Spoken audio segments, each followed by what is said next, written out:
Hello family, welcome to our channel और आप सुन रहे हैं अग्नि प्रतिज्ञा एपिसोड 59।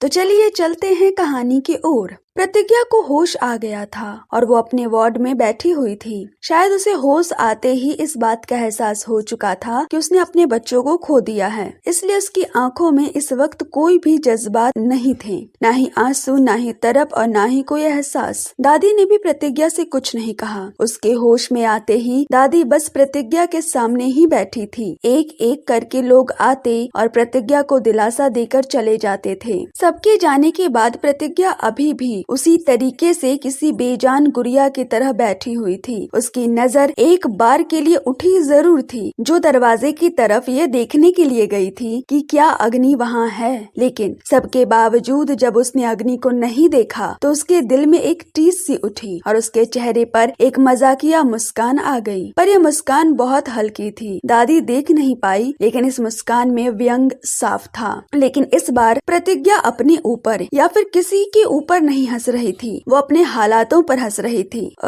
मुझे पता है आप इस वक्त निशा की शादी का दुख मना रहे होंगे, प्रतिज्ञा ने अपने मन में कहा। प्रतिज्ञा से मिलने सब आए हुए थे, लेकिन आज प्रतिज्ञा अपने पहले वाले रूप में लग ही नहीं रही थी। ऐसा लग रहा था उसके अंदर कुछ मर गया है। प्रतिज्ञा ने किसी को भी देखकर कोई रिएक्शन नहीं दिया था और ना ही वो किसी से कुछ कह रही थी। सब आते, उसका हालचाल पूछते, उसे सांत्वना देकर चले जाते। उसके दिल में एक हलचल मची हुई थी और उसे ऐसा लग रहा था जैसे उसके अंदर आग लगी हुई है। किसी और ने प्रतिज्ञा की बातों को समझा या ना समझा हो, लेकिन दादी बहुत अच्छे से समझ गई थी कि प्रतिज्ञा के दिल और दिमाग में इस समय क्या चल रहा है। सबसे मिलने के बाद दादी ने मोहन जी से कहा कि वह सबको लेकर घर जाएं। अक्षत को छोड़कर बाकी सब घर चले गए थे, लेकिन अक्षत वहाँ पर अग्नि के आने का इंतजार कर रहा था। उधर वार्ड में दादी प्रतिज्ञा को देखती हैं और उसे समझाते हुए कहती हैं, मुझे पता है प्रतिज्ञा, इस समय तुम्हारे दिल में एक तूफान चल रहा है, लेकिन मैं बस इतना कहूंगी कि अपनी नाराजगी के चलते तुम कभी कोई गलत फैसला मत ले लेना। मुझे पता है आज तुम्हारी नाराजगी मेरे अग्नि को लेकर है, लेकिन मैं इसके लिए तुमसे क्या ही शिकायत करूं। मैंने अपने बच्चों को जिस तरीके से देखा था, आज मेरा वो अग्नि कहीं खो सा गया है। वो बचपन से ही निशा से प्यार करता था, पर उसकी किस्मत ने उसे तुमसे जोड़ दिया था। मैं बस इतना जानती हूँ कि आज की सच्चाई यही है कि तुम मेरी अग्नि की पत्नी हो। मुझे पता है इस हादसे से तुम्हारे दिल में एक गहरा जख्म हुआ है, लेकिन वक्त हर जख्म को भर देता है। मुझे पता है कि जब तुम अग्नि के वजूद में निशा के एहसास को पाती होगी तो तुम्हें बुरा लगता होगा, पर आज की सच्चाई यही है कि तुम अग्नि की पत्नी हो और अग्नि ने तुमसे शादी की है। शादी कोई मजाक नहीं है, ये दो इंसानों का ही नहीं बल्कि दो जिंदगियों का मिलन होता है। प्रतिज्ञा, मेरे अग्नि को गलत मत समझो। इंसान का अतीत चाहे जैसा भी हो, लेकिन उसे जीना तो वर्तमान में ही पड़ता है ना। अग्नि और तुम्हारी शादी भले ही किस्मत से हुई है, लेकिन आज मैंने अग्नि की आंखों में तुम्हारे लिए एक अलग एहसास देखा है। जिंदगी में कई बार ऐसा दौर आता है कि हम अपनी मंजिल तक पहुंचने से पहले ही हार जाते हैं, लेकिन हार के डर से हम लड़ना और चलना तो नहीं छोड़ देते हैं ना। प्रतिज्ञा, तुम्हें मजबूत बनना होगा। जिस शादी को तुम दोनों ने अपनी किस्मत माना है, उस शादी को अब तुम्हें एक रिश्ता मानना होगा। इंसान का रिश्ता किसके साथ जुड़ने वाला है यह हम इंसानों के हाथ में नहीं होता, ये तो ऊपर वाला पहले से लिख कर भेजता है। हम इंसानों का काम होता है उस रिश्ते को अपने दिल से निभाना और उसके लिए ईमानदार रहना। मुझे पता है कि अग्नि के वजूद में अभी भी निशा है, लेकिन मुझे ये भी पता है कि तुमने अगर कोशिश की तो अग्नि के वजूद के अलावा उसकी जिंदगी में सिर्फ तुम रहोगी। दादी ये सारी बातें प्रतिज्ञा से कह रही थी। प्रतिज्ञा ये बातें सुन तो रही थी, लेकिन वो एक शून्य भाव की तरह सामने की दीवार पर देखे जा रही थी। उसके कानों में ये सारी बातें जा रही थी, पर ऐसा लग रहा था जैसे कि उसे इन बातों से अब कोई फर्क नहीं पड़ता।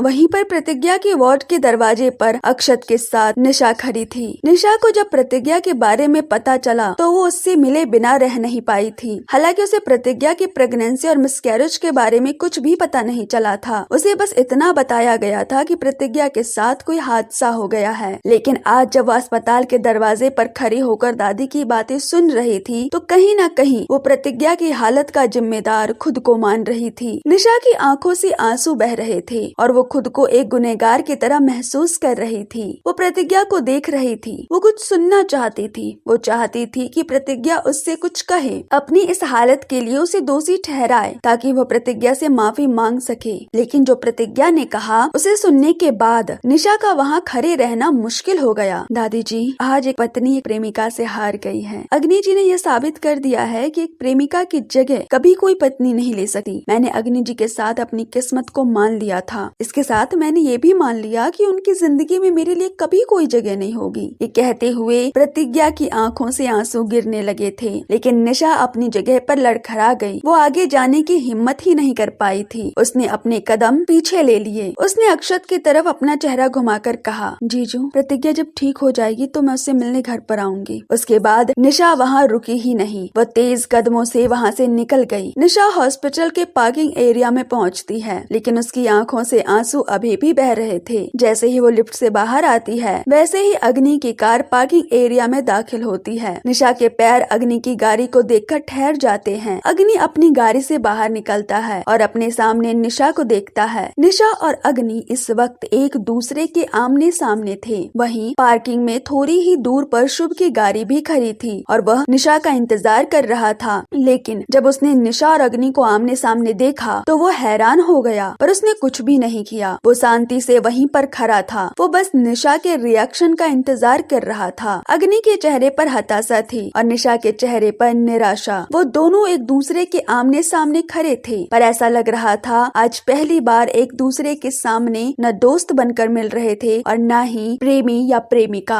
आज वो दोनों एक दूसरे के सामने अनजानों की तरह खड़े थे, जैसे दो अजनबी हों। अग्नि की नजर निशा के मंगलसूत्र पर गई और निशा की नजर अग्नि के निराशा से भरे उस चेहरे पर। दोनों एक दूसरे के लिए आज बस एक दूसरे के दिल में दुआएं ही कर सकते थे। अग्नि अपने कदम आगे बढ़ाए और निशा ने भी अपने कदम आगे बढ़ाए। वो दोनों एक दूसरे के सामने खड़े थे और एक एक कदम आगे बढ़ाते हुए अगले ही पल दोनों एक दूसरे को क्रॉस कर जाते हैं। अग्नि लिफ्ट के अंदर चला गया और निशा शुभ की गाड़ी की तरफ। यह पहली बार था जब वो दोनों एक दूसरे के सामने थे और उन्होंने एक शब्द नहीं कहा था और न ही उन दोनों ने एक दूसरे से कुछ कहना जरूरी समझा था। अग्नि प्रतिज्ञा के फ्लोर पर आता है और उसे वार्ड के सामने आ जाता है। वहाँ पर अक्षत खड़ा था। अक्षत ने अग्नि को समझाया कि उसे इस वक्त प्रतिज्ञा के साथ होना चाहिए। प्रतिज्ञा को इस वक्त उसकी जरूरत है और अग्नि हाँ में सिर हिलाता है। दादी वार्ड से बाहर आती है। अग्नि उनको देखता है तो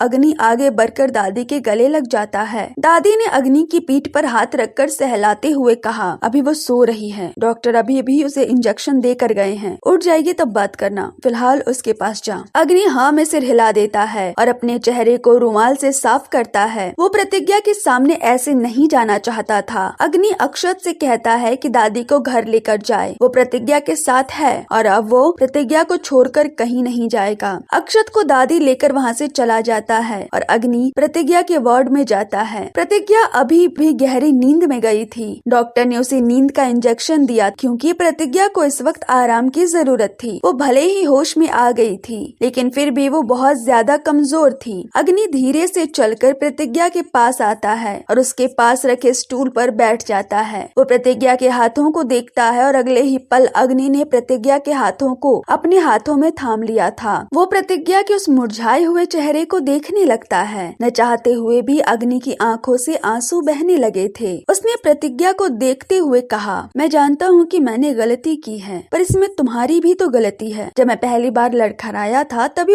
मुझे संभाल लेती, मुझे कुछ कहती, पर तुमने मुझे कभी कुछ कहा ही नहीं। तुमने कभी अपना हक जताया ही नहीं। तो मुझे कैसे पता चलता कि मैं गलत कर रहा हूँ। मानता हूँ कि बहुत सी गलतियाँ की है मैंने, पर मैं अपनी गलतियाँ सुधारना चाहता हूँ। तुम्हारे साथ एक बार फिर से नए सिरे से अपनी जिंदगी शुरू करना चाहता हूँ। मैं वादा करता हूँ अब से कोई गलती नहीं करूँगा, तुम्हें कोई परेशानी नहीं दूंगा, बस मुझे एक मौका दे दो। आज मुझे तुम्हारा दुख समझ में आ रहा है कि कैसा लगता है हमें जब अपनी आंखों के सामने अपने प्यार को किसी और के लिए तड़पता हुआ देखते हैं। अपनी आंखों के सामने जब तुम मुझे निशा के लिए पागल होता हुआ देखती थी तो तुम्हें कितना बुरा लगता होगा, पर तुमने कभी कुछ नहीं कहा। जब तुमसे शादी हुई थी तो हमारे बीच कोई रिश्ता नहीं था, न प्यार का, न समझौते का और न ही दोस्ती का। अब तो हमारे बीच इतने सारे रिश्ते हैं। हम एक दूसरे के साथ अपनी नई जिंदगी नए तरीके से शुरू करेंगे। जब से मुझे ये पता चला है कि मैं तुम्हारे साथ बहुत गलत किया है, सिवाय पछतावे के मेरे दिल में और कुछ भी नहीं था। बेशक मेरी मोहब्बत पर पहले किसी और का हक था,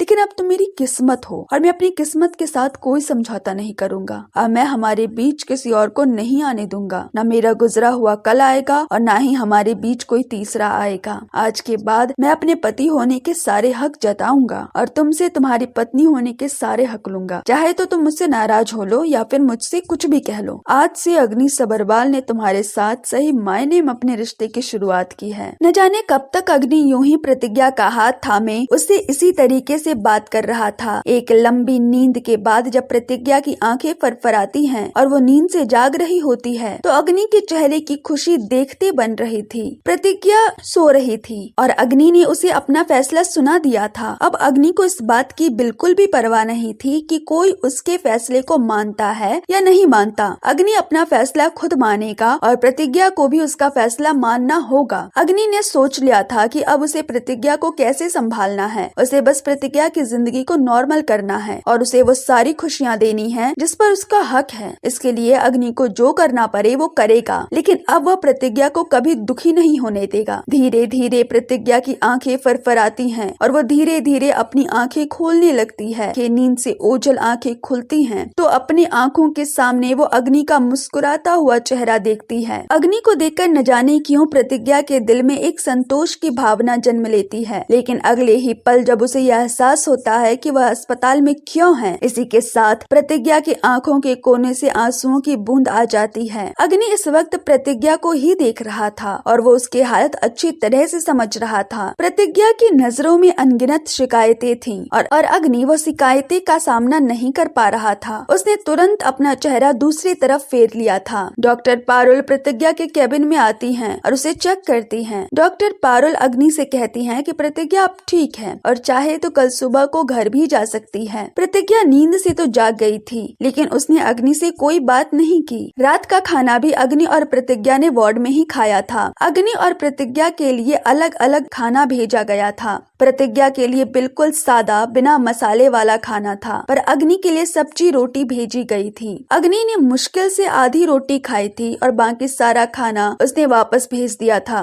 क्योंकि प्रतिज्ञा सादा खाना खा रही थी। खाना खाने के बाद प्रतिज्ञा ने टीवी चला दिया और टीवी देखने लगी। अग्नि ने उसे एक आध छोटे मोटे सवाल किए भी थे, जैसे तुम्हें पानी पीना है या फिर तुम्हें ठंड लग रही है, लेकिन प्रतिज्ञा ने इसका कोई जवाब नहीं दिया था। सबरवाल मेंशन में प्रतिज्ञा 10 बजे से पहले सोती नहीं थी, लेकिन यहाँ पर प्रतिज्ञा 7 बजे ही सोने का नाटक करने लगी और सच में आंखें बंद करके जब वह काफी देर तक लेटी रही तो उसे नींद आ गई थी। अग्नि को इस बात से कोई परेशानी नहीं थी, उसे प्रतिज्ञा की बेरुखी मंजूर थी। वो बस एक बार प्रतिज्ञा का पूरी तरह से ठीक होने का इंतजार कर रहा था, ताकि प्रतिज्ञा की नाराजगी दूर करने के लिए वो अपनी कोशिश शुरू कर सके। तो आप सुन रहे थे लव बिट्रेयल और फोर्स मैरिज की स्टोरी अग्नि प्रतिज्ञा। ये कहानी आपको कैसी लग रही है कमेंट में बताइए। चैनल को सब्सक्राइब कीजिए, लाइक कीजिए, शेयर कीजिए और हमारे साथ बने रहिए। तब तक के लिए धन्यवाद। मिलते हैं अगले भाग में।